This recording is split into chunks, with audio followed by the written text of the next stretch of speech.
everyone! Today, Aaliyah, Lauren, and I will be talking to you about research done in regards to crying in different languages. The article that we chose, called Newborns Cry Melody, is shaped by their native language, written by Bridget Mompe, Angela Frederici, Anne Kristoff, and Kathleen Wormke, analyzes an experiment that was done to show that crying can vary in different languages. The two languages that were explored were French and German. There are different aspects of crying that can cause the cries to sound different, such as prosody, intonation, and pitch. Prenatal exposure of the child's native language can affect their cries and even language development later on. The purpose of this article was to explain that babies do in fact cry in different languages. What newborns are surrounded by influence their sound production even when exposed prenatally. Comparison of children's crying melodies with particular focus on differential prosody, intonation, and pitch were used to come to this conclusion. This slide shows a comparison between a typical French baby's cries and a typical German baby's cries.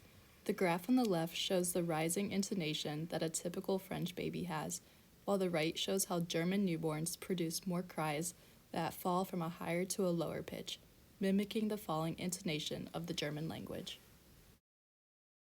In class, we learned that imitation plays an important role in infants' language development. Infants take what they have heard from those around them and try to imitate them using similar prosody. We also learned that first memories are often sensory memories from before the infants were born, which includes hearing the voices of their family members outside of the womb. The article mentions that by the third trimester, a fetus can hear the rhythm and melody of its mother's voice, known as prosody.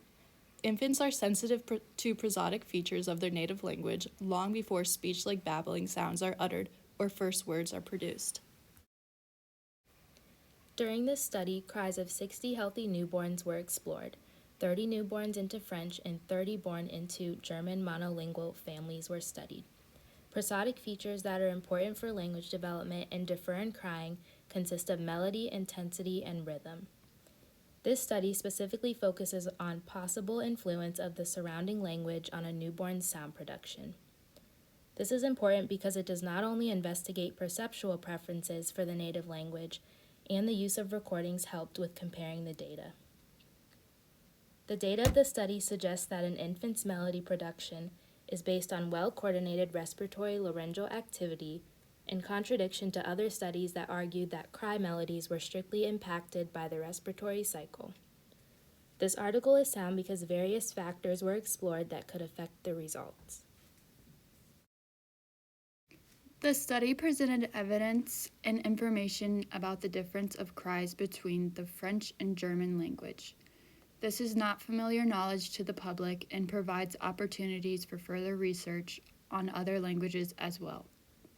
The article goes into brief detail explaining that there is reasoning behind certain cries produced.